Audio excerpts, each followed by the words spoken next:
Good evening, and welcome to tonight's live online author event with Greenlight Bookstore. I'm Katie from Greenlight, and we're thrilled to host tonight's event with Jai Chakrabarti launching his new book, A Play for the End of the World. He will be talking with Bridget Hughes, so you're in for an excellent time. Before we start, I just want to say a huge thanks to Jai, Bridget, and the team at Knopf and A Public Space for making this happen, and to all of you for showing up. Though we're not able to host events in our store spaces, our community of authors and readers is still here. We're grateful for your support and for the chance to make space for conversation and connection. Before we get started tonight, there's just a few housekeeping things to go over. In our Zoom webinar, you can see and hear the speakers, but they can't see or hear you. They can see that you're here though, and there are a couple of different ways that you can interact with the authors and with each other throughout tonight's event, which we highly encourage. The first is the chat, which you can find by clicking on the icon that looks like one speech balloon. You're welcome to post your comments and thoughts in the chat. It's a great way to show your appreciation for the author and to interact with fellow attendees. So if you have a specific question you'd like to have answered by the author, please post that in the Q&A module, which you can find by clicking on the icon that looks like two speech balloons. We'll be pulling questions only from the Q&A to be answered in the later part of the program, so please make sure you're putting your questions there and not in the chat. And importantly, tonight's featured book, A Play for the End of the World, is available for sale from Greenlight Bookstore. You can shop in person in our bookstore locations every day of the week, from 10 a.m. to 7 p.m. at the Fulton Street location, and from 12 p.m. to 7 p.m. at our Flatbush app location. Or you can purchase Jai's book and many others on site. Or you can order online at greenlightbookstore.com for a quick pickup at the store or for shipping anywhere in the US. I'll be dropping the buy link in the chat in just a moment. If you care about supporting the careers of authors and the ongoing existence of independent bookstores, buying tonight's featured book is a great way to show your support. Our interviewer for tonight is Bridget Hughes. Bridget is the editor of A Public Space, an independent nonprofit publisher of an eponymous award-winning literary, arts, and culture magazine, and A Public Space books. She will be speaking with our featured author, Jai Chakrabarti. Jai's short fiction has appeared in numerous journals and has been anthologized in the O. Henry Prize Stories, the Best American Short Stories, and awarded a Pushcart Prize. Chakrabarti was an emerging writer fellow with A Public Space and received his MFA from Brooklyn College. He was born in Kolkata, India, and now lives in Brooklyn, New York with his family. Jai's new book, A Play for the End of the World, is his first novel. It's the story of a turbulent, unlikely romance, a harrowing account of the lasting horrors of the Second World War, and a searing examination of one man's search for forgiveness and acceptance. Meg Wolitzer called it an impressive debut that probes the echoes and overlaps among art, resistance, love, and history. Jai is going to start us off with a reading from the book, and then he'll be talking with Bridget and with all of you. Please take it away, Jai. Thanks so much, Katie. And thank you to Greenlight for hosting this event. One of my favorite bookstores in the world. And many thanks also to A Public Space and to Bridget Hughes for joining me in conversation tonight. I can't think of a more lively literary community and journal than A Public Space, and it just fills me with gratitude that Bridget, that you're here tonight to celebrate this with me. And many thanks as well to my team at Knopf and to my agent, Julie Stevenson, and to everyone who's here tonight who supported this book in so many different ways. I'm going to read just a couple of short sections from the book. The first is from early on, and it's from a section in Poland in 1942. And then I'm going to go to a section 30 years afterwards that's set in India in 1972, so starting with Warsaw in 1942. Sometimes Jaryk relived a day in his childhood he kept under lock and key, Umschlagplatz, which meant, as he'd been told, a collection point, the town square with thousands packed into too little space awaiting the trains. For them, it was to be a train with 192 children. The officers had counted, and so had Jaryk. In the 3 years he'd been at the orphanage, he'd learned not only how to count, but also how to multiply and even divide larger and larger numbers. It was a good way to pass the time, to not think of the hunger, which would spread like a sneeze from child to child. Sometimes everyone's stomach grumbled at once, but today their stomachs were quiet. It was not far. They had all heard the word. Chaim had etched it on the wood in the hall, and each of the boys had taken a turn to see Treblinka. The day before, Madame Stefa had made sure they were each washed in the big cauldron. What if the tub smelled a little foul from all the children before, and there was no soap for months, so they were cleaned behind their ears with dishwater and lye. The guards were giving out bread and jelly, and Jaryk reached with his fingers, his lips, his toes, but there were so many wanting, so many pushing that his feet went ahead of themselves and he fell into the cattle car. In the shadows, he thought he saw Old Dog, the mastiff, its large eyes sniffing the world. One cattle car, so many bodies, worming. One murmured, "My hat," the voice said. "I left it behind." The doors squeezed shut made the dark so tight not a sound was left unheard. "What was it like, your hat?" Was it Mordecai speaking? Felt soft, perfect shape of my head. Not a wheel moved for a while, not a wheel. Then when the train started, they covered their ears, so shrill was the sound. He thought it was like an animal who'd awoken from the core of the earth. And I'm going to jump ahead now to later in the novel where we find Jaryk in a village in India where he's come to perform a play that he starred in Warsaw in 1942. "This is Gopalpur," the professor said. "This is where they will perform your play." This time, Jaryk didn't bother to correct the professor that it wasn't his play. He was looking at the goats tethered to a barn, at a lonely cow that grazed the field. Next to the huts, there were rows of gardens. In the center was a well. A boy drew water, the squeak of the pulley against the hinge like a long-lost melody. "That one knew Misha," the professor said. "The people here were so curious. They'd never seen a pale giant before, and now they will have seen two." But Jaryk hadn't been thinking about Misha. He'd been imagining what it'd be like to live in the country again, rise before dawn, more crickets than cars, all that good work, the purpose of the day crowned in the gardens with the goats. He'd once tried to explain it to Lucy. "Just imagine," he'd said, "what it would be like to live like that." She'd laughed, though she came from a small town herself. For a moment, he tried to imagine her here with him, making a hut of their own. "Come on," the professor called, handing him a flask of what he'd come to regard as the bitterest, darkest coffee, the taste reminiscent years later of those mornings in the mud. "There's much to be done in so little time." He watched the boy struggle with his bucket of water all the way back to his hut. A woman came out to bring him back inside, and Jaryk saw that it was nearly concealed in her sari, that she was carrying a rifle in her left hand. With her right, she waved to the professor. "The people here are good people," the professor said, waving in return, quite friendly. Years later, he would remember the moment when the woman with the rifle held her son's hand, the glint of light that revealed the steel she kept balanced against hip, and he would wonder time and again why he hadn't at that moment commandeered the Jeep, turned it around, headed back to the airport. But he had not. He had stayed to learn of Misha's end. Thank you so much for that, Jai. And thank you for the invitation to be part of this launch event tonight.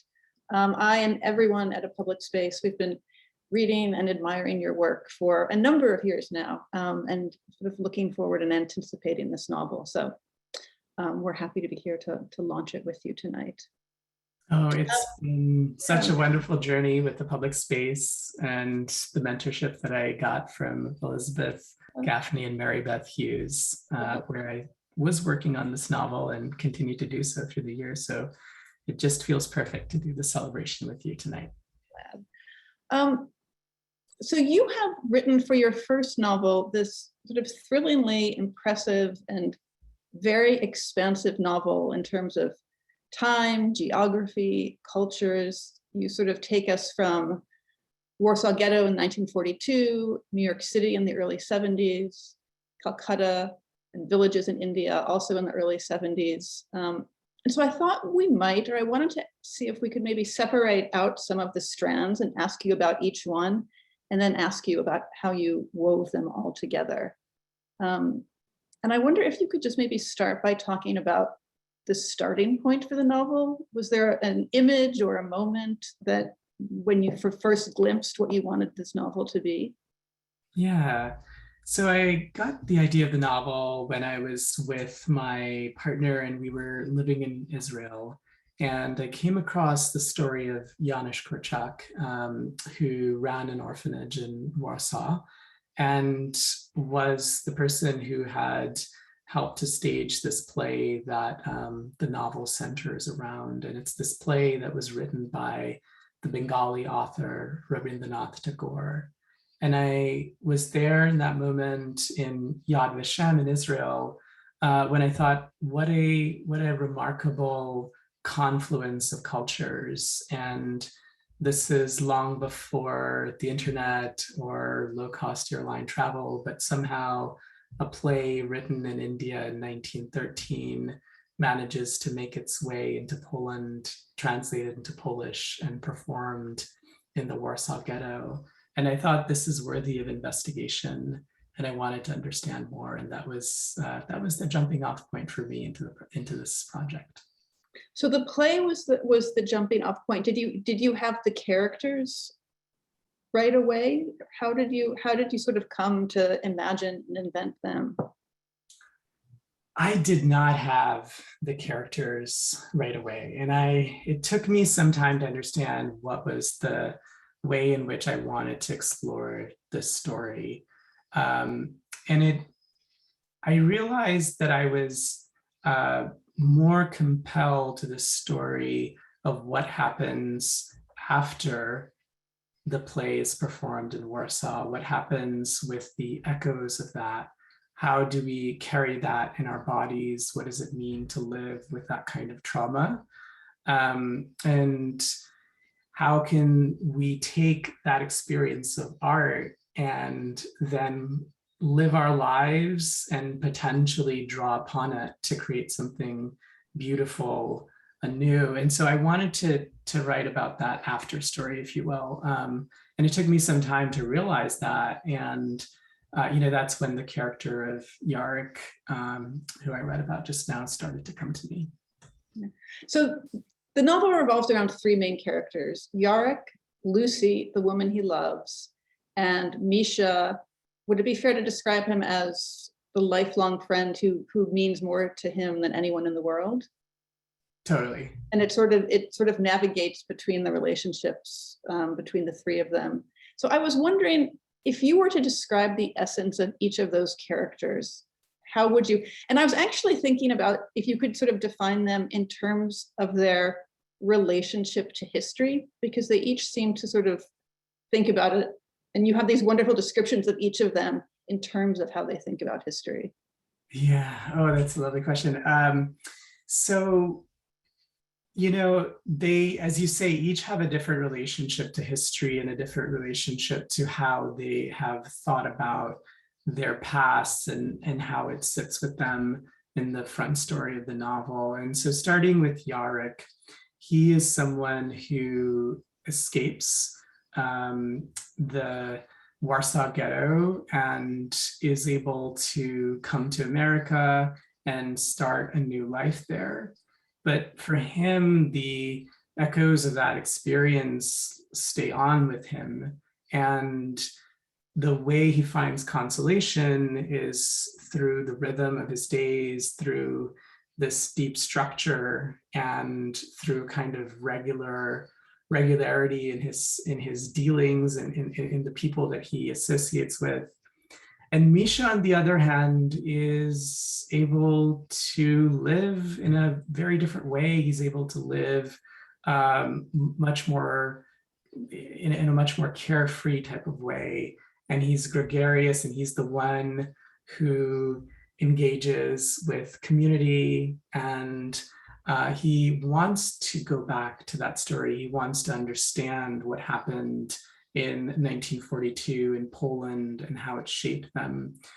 So I was really interested in their perceptions of the same experience and how they would react to it and how they would process it through the rest of their lives.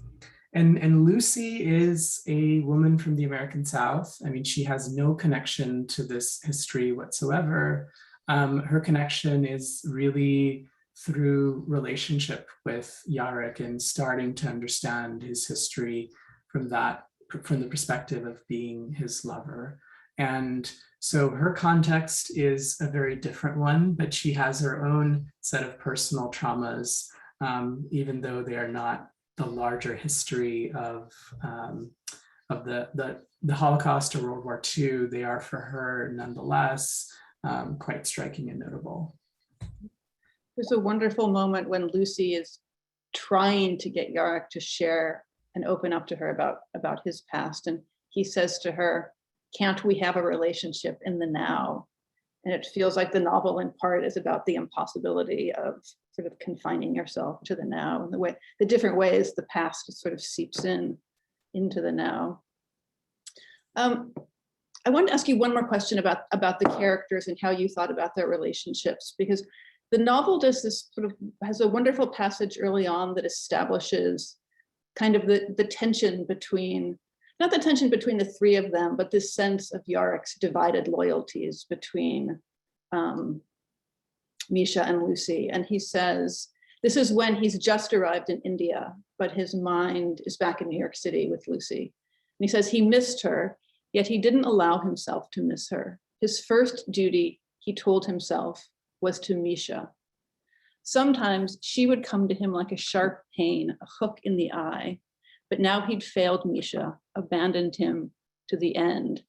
And then in the next paragraph, you say he's thinking about Lucy, and he says, every day they'd been together for a year.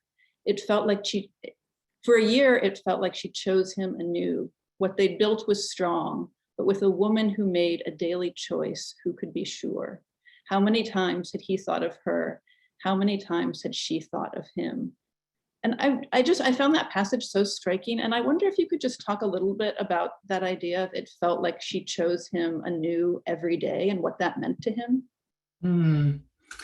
Yeah, I think there is this love triangle in the novel with Misha, Lucy, and Jaryk, and he is just so deeply committed to Misha that it becomes difficult for him in the beginning to really be in relationship fully with Lucy, and this idea of choice, of waking up every morning and deciding, yes, this is the person that I want to be with, I think feels quite foreign to him.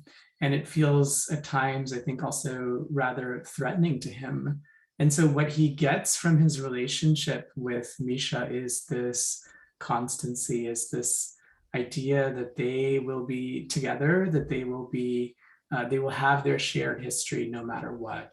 And so what really shakes him out of this state of being is Misha's death. And that's one of the inciting events of the novel that forces him to confront so much of his past and how he thinks about the world.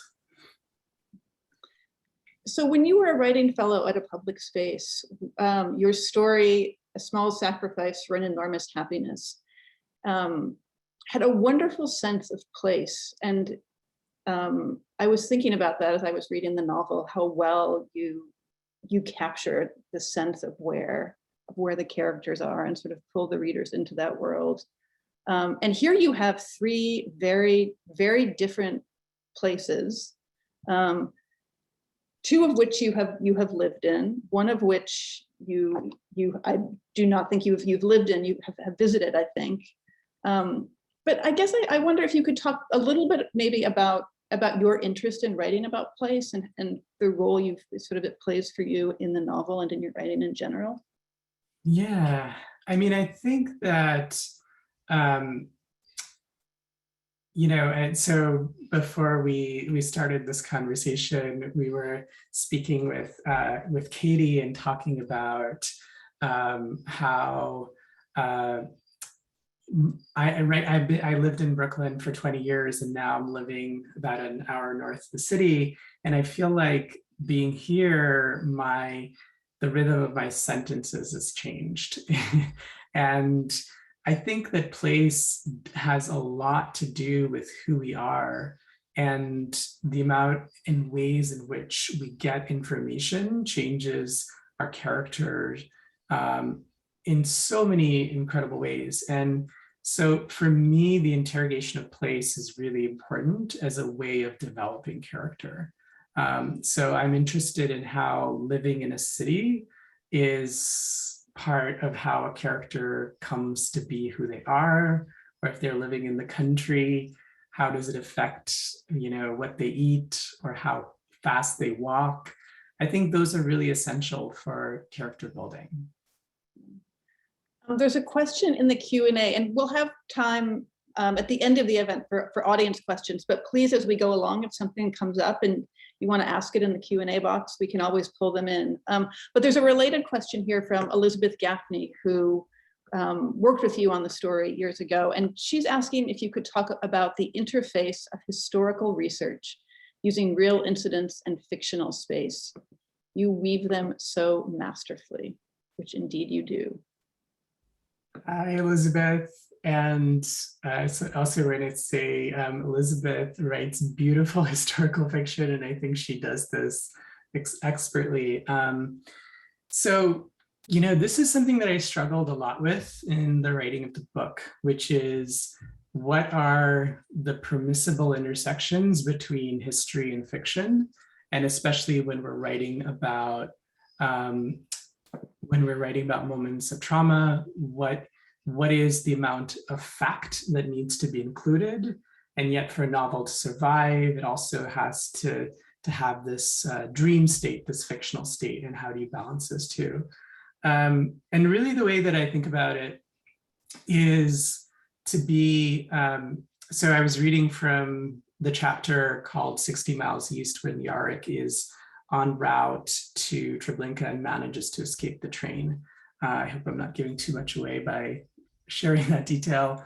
But the way that I think about it is that for him, his memory isn't unary. He has different versions of what he remembers of that same event. And so as a writer, I am less interested in exploring the literal truth and while I think that's important, I'm more interested in exploring the dramatic truth of what he feels and why his memory shifts over time. And so the facts that allow me to explore that tension, these different ways in which he remembers the same event, are facts that I'm really, really interested in. And of course, there are all these other things that I need to invite the reader into a shared space of history, but I don't think I need to include all of them. I think I need to include the ones that really shaped his memory. Did you know, and when you wrote that scene, and you do give the way that you've sort of written that section of the novel, you do give us these different, the structure of the novel gives us these different versions, these different memories. Did you know immediately that that's how you wanted to write that scene, or how did you think of come up with that structure? Oh yes, I mean,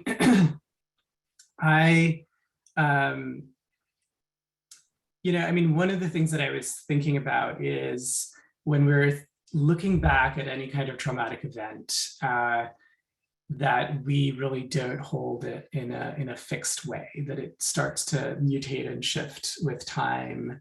And so it just felt very natural to me to explore that through these different lenses, and to also be open to the fragmented experience in which these memories are coming. So they're not coming in a very linear way. And I wanted to be open to that. So that chapter in particular has a surreal quality that is a bit different from the rest of the book. And I wanted to be able to use that style in that particular section. So you've talked a little bit about it, this play in the novel, which in a sense is another protagonist in the novel. And Priya, one of the characters at one point asks Jaryk, she says, "So what about this Tagore play?" She asked him, "Why such an interest for you?" And he says, "So many stories are about how you should live your life, but this one is about how you should die." so that's his answer to it, but I'm wondering what's your answer? Why is this play, why does it hold such an interest for you beyond that moment when you came across it and first got the idea for the novel? Yeah. So, the play, just to give a little bit of context, the play is about a young child, Amal, who has a terminal illness and who is quarantined in his home, and he has to experience the world through his window. So he encounters kids who are playing with toys, and he encounters villagers, but it's all through his window. And I think, having lived through various states of isolation during the pandemic, I've thought a lot about that particular experience. And I was so compelled by the fact that a play about a child could be resonant to orphans in Warsaw, and that it could serve to uplift and provide a sense of dignity. And I think I think Janusz Korczak thought about this play as a way for the children perhaps to think about a different version of what it means to die, because they were, it was very clear that they were headed to Treblinka at that point, and I think he wanted to give them a different perspective on what it means to die with dignity. And I found that to be such a moving idea. And I think Tagore did a really lovely job in being able to articulate that in the form of this play. And was he someone whose work you read, who had been important to you, to your own development as a writer? Had you read him outside the context of working on this novel? Yes. So, I mean, Tagore is kind of, if you're a Bengali growing up in Calcutta or anywhere, I mean, Tagore is just is the Shakespeare of Bengali literature, and so I had grown up reading his stories and his novels, poems. So he is such a remarkable figure in Indian letters, but I didn't discover this connection between his play and Warsaw until we were living in Israel, which was much later on.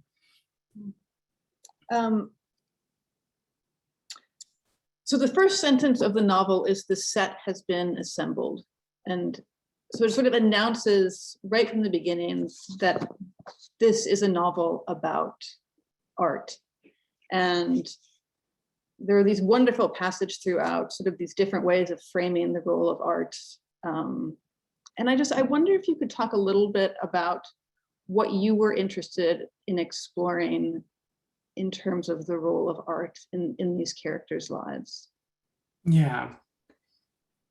So I had read a lot of Holocaust literature in preparing to write this novel, and I was interested in understanding why it was compelling for writers like Abraham Sutzkever, for instance, to continue to write poetry in the conditions in which he lived, and why it was so essential, and what did it mean? What did art provide? And there's an essay by Charles Simic in his collection, The Unemployed Fortune Teller, that I think about a lot. And in it, there's a story of a parable about someone who is sent into a pit with only a flute, and he plays the flute until he dies, and the composition, the way in which he approaches the music, his experience of music changes drastically from day to day.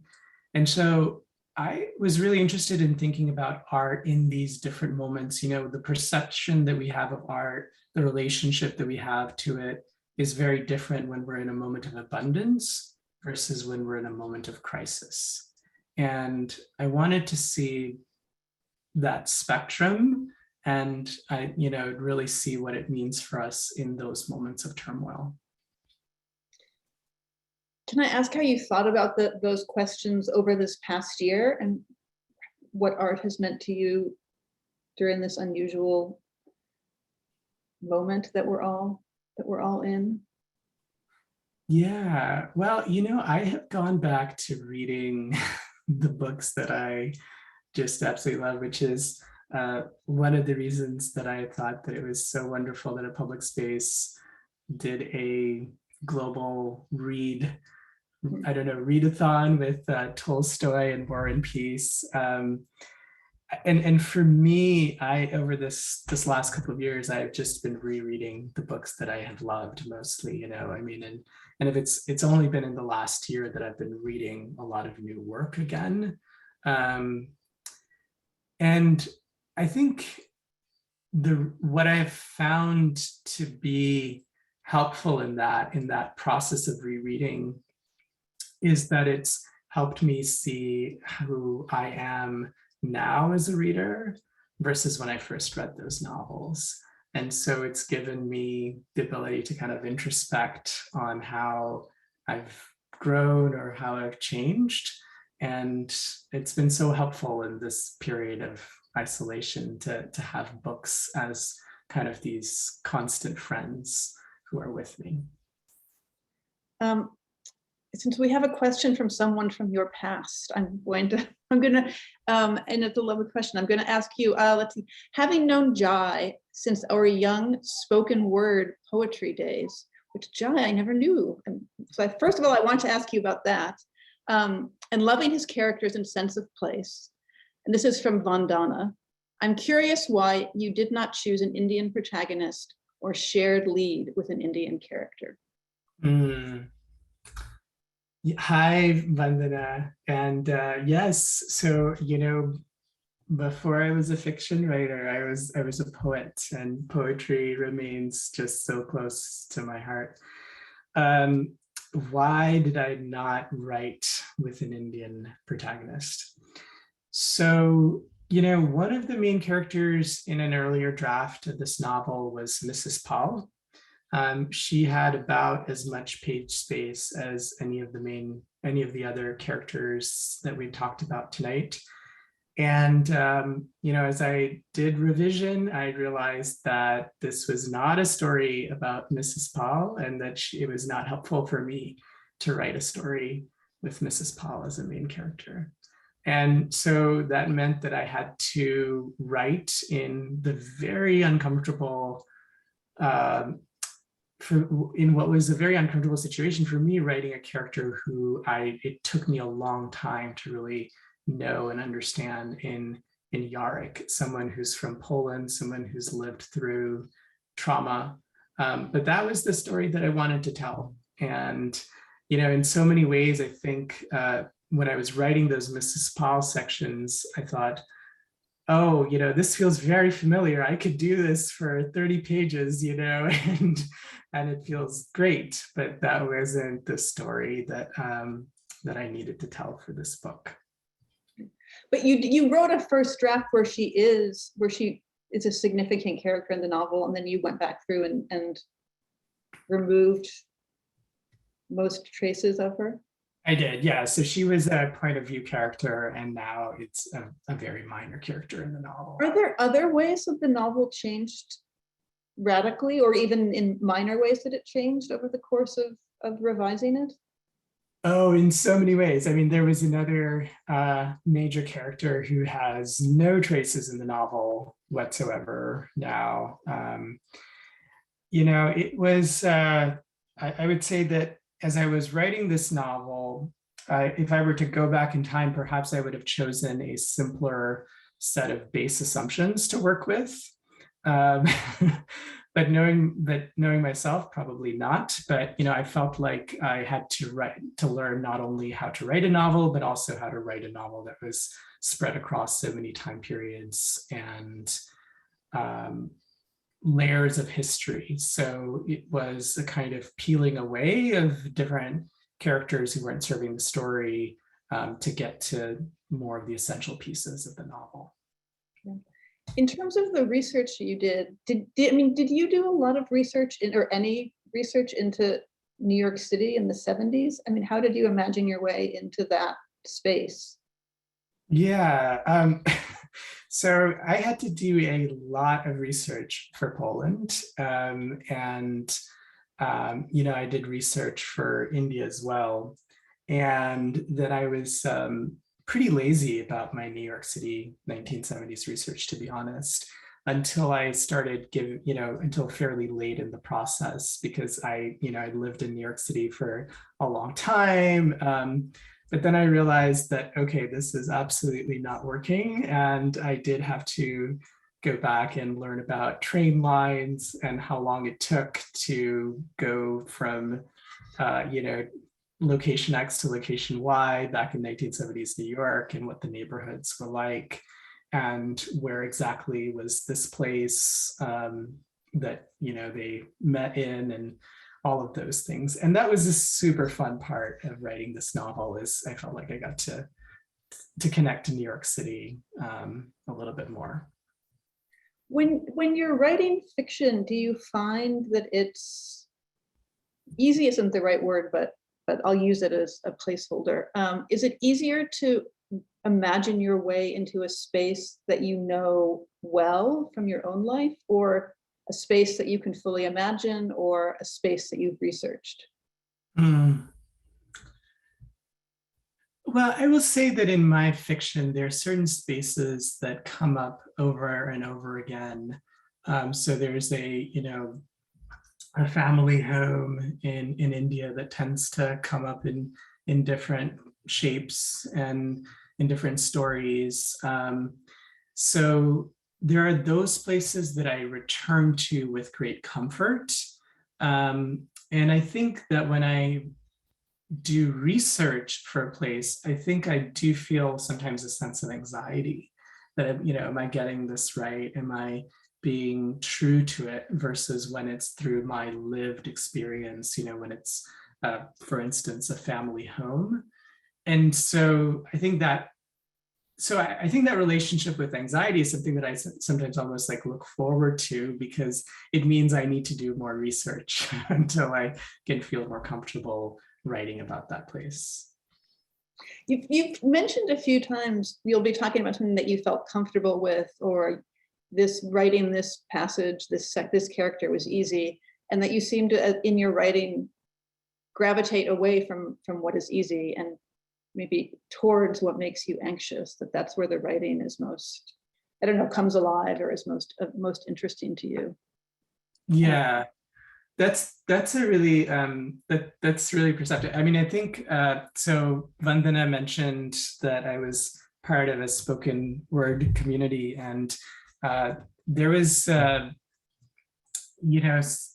never imagined that I would be on stage reading a poem of mine until someone mentioned to me that the anxiety of reading your own work in front of an audience was the best thing you could do in terms of revision, in that moment of vulnerability that is created when you're on stage and willing to be with the anxiety is also the same moment that allows for transformation. And so I think I am absolutely always looking for those places of anxiety that can take me to a deeper place in my writing. I hope I don't remain in a kind of stasis with my stories or my novels. So I do very actively seek them out. I wrote down a passage from the novel that seems to sort of resonate with that. And it's Penn Doctor who is saying it, or it's his idea. To live with any sense of fullness, you must be willing to bewilder yourself, embrace the confusion of a world that is always falling away from you. a little at a time. We have another question from the audience about the process of writing the novel. From the time that you began conceiving the novel until its completion, were there any directional shifts or turns that surprised you? Yeah, hi, Abena. Any directional shifts or turns that surprise you? Yeah, so I will say that, you know, I write a novel without an outline, without knowing where it's going and where it's headed. So I would say everything in a way is a kind of surprise. And one of the significant directional shifts with this novel is what I think about as the relationship of the front story to the backstory. I would say that in previous versions, the backstory held much more weight, in that the novel, I would say, felt much more consumed with the history and with the memory of the trauma of Jaryk. And I think in later versions, we see less of that. I mean, it's certainly a very important part of this novel.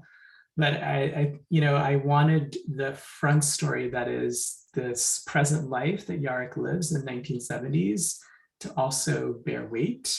And that changing of ratios was a pretty important shift in the revision process. And this question, I think, might be slightly related, and I wonder if there's a way to answer it without revealing too much. I'm wondering, this is Stephen Aldersley. I'm wondering at what point Jaryk stops needing to ask himself every morning whether Lucy is the woman he wants to be with.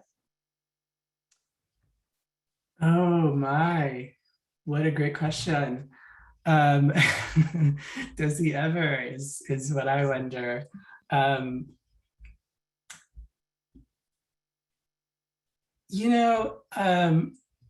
Yeah, how do I answer this question without revealing too much about the novel? What I will say is that the journey that I see for Jaryk is that he becomes comfortable with this uncertainty of being in relationship, that the relationship with Misha is one of solidity, and that's just not how relationships are most of the time. And so I think the journey for him is to really come to accept that you can have this relationship that's on three legs, and still it's beautiful, and still it's meaningful, and still it enriches his life. That's a beautiful answer. We have a few more questions from the audience. Given the complexity of the novel, multiple time periods, multiple countries, how much of the plot did you map ahead of writing it? And how much did you follow the characters' development? Yes, so I mean, reluctantly, I mapped none of the plot. And although maybe if this is asking about the revision process, so when I wrote the first draft, I certainly did not map any of the plot. But in revision, I did certainly do a lot of mapping exercises. I think in the revision process, a different part of my brain starts to engage, and I get really geeky about outlining things and drawing diagrams and putting together tables and things like that. So I certainly did that in the revision process. But even then, when I was revising a scene, this is something I try to do, in stories as well, is just be open to the possibility of surprise, that I really don't know what's going to happen here. And I think that the stories that I love, I feel like that's the space in which authors allow themselves to be in. How much of your own personality, this is another question from the audience, did you put into your characters? Was it difficult to separate how you would react to a situation versus how your character would react? Yeah, so I think one of the challenges with this novel is that I feel like there's very little of my own personality in any of the main characters. So whereas in some of my stories, I feel like that I'm drawing from perhaps some personal experience, or I'm drawing from the lives of my friends, sorry friends, to write about you in stories.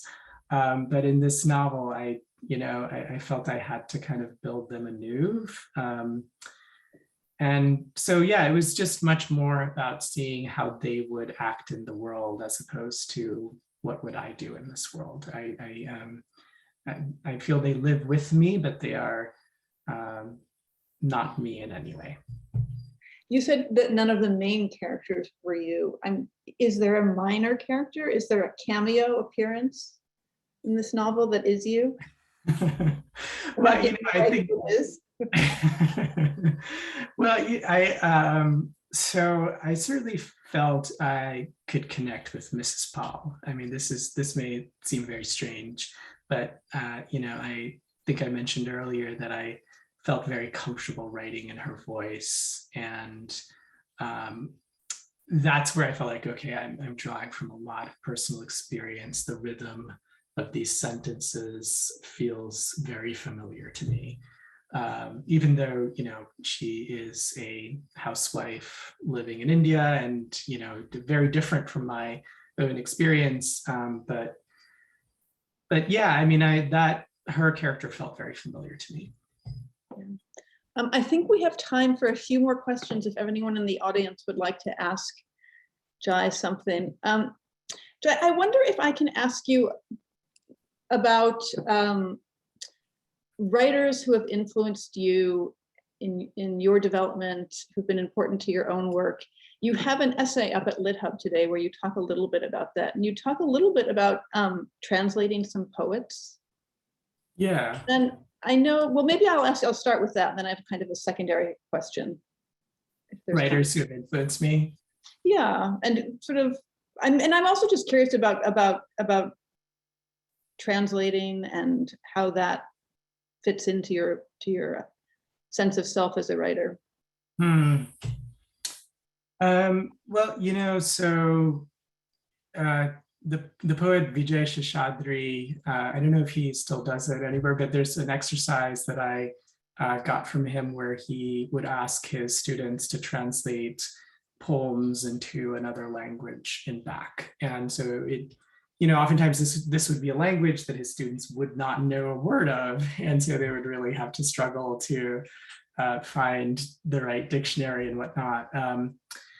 But the reason why I think that's just such a wonderful exercise is because in that act of translation, we're forced to let go of whatever preconceptions, whatever ways in which we are approaching the text with a kind of rote relationship, and enter into it with fresh eyes.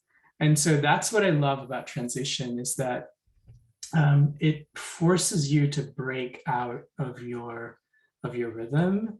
And what I love about it is that it's like just such a wonderful exploration of language. So whether it's my native language Bengali or some language that I don't know anything about, like I just love sitting with the sounds of words and seeing where they land on a page.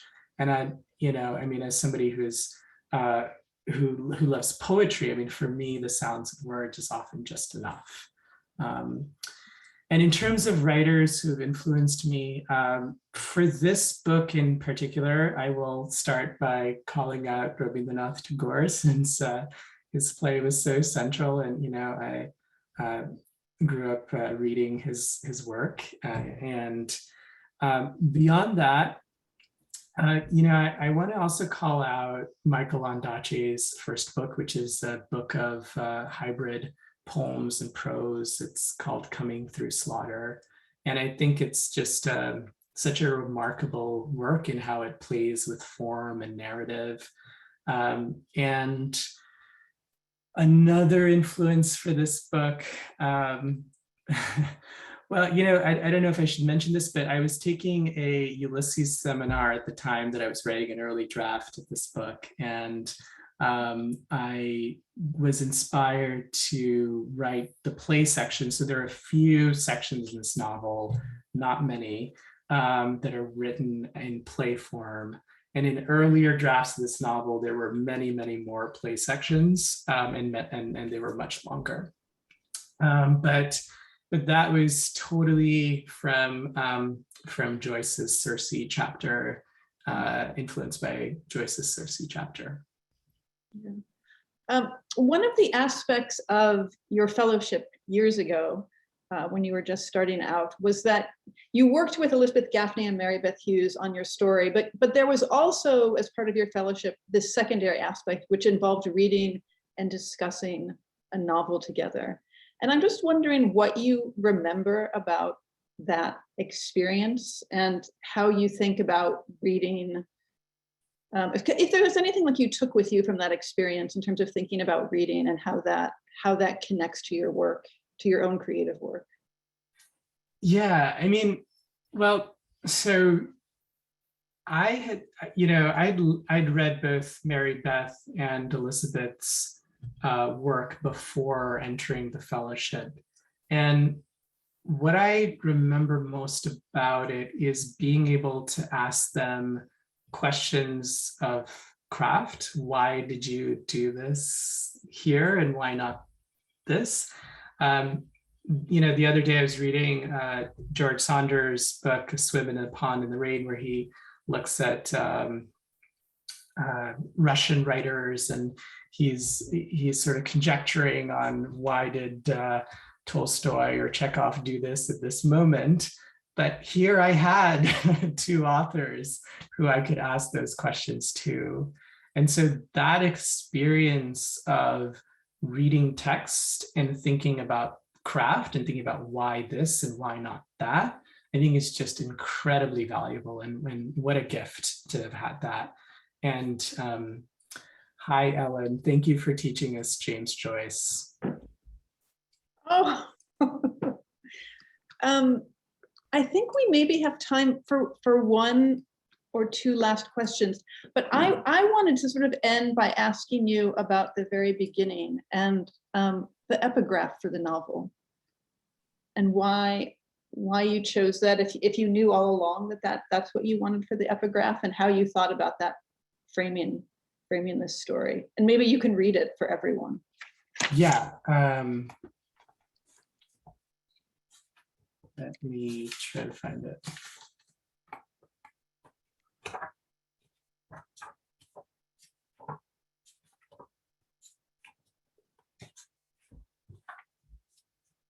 So this is from Childhood 1940 by Jerzy Fikowski. Sooner would a crow turn white than Poland be Poland again. We were told, and also that the Lord God had gone away as far as America and wouldn't be back. Yeah. So why did I choose that? And I did not know that would be the epigraph until much, much later in the process. I was reading just a random issue of Michigan Quarterly Review, and the poem was in there, and I thought it was perfect. I thought this idea of just read the line again, that Poland be Poland again, we were told, and also that the Lord God had gone away as far as America and wouldn't be back. I thought that was in such beautiful conversation with the spirit of the novel and with Jaryk's journey of leaving Poland, of perhaps losing his sense of spirituality and being in conversation with it in America.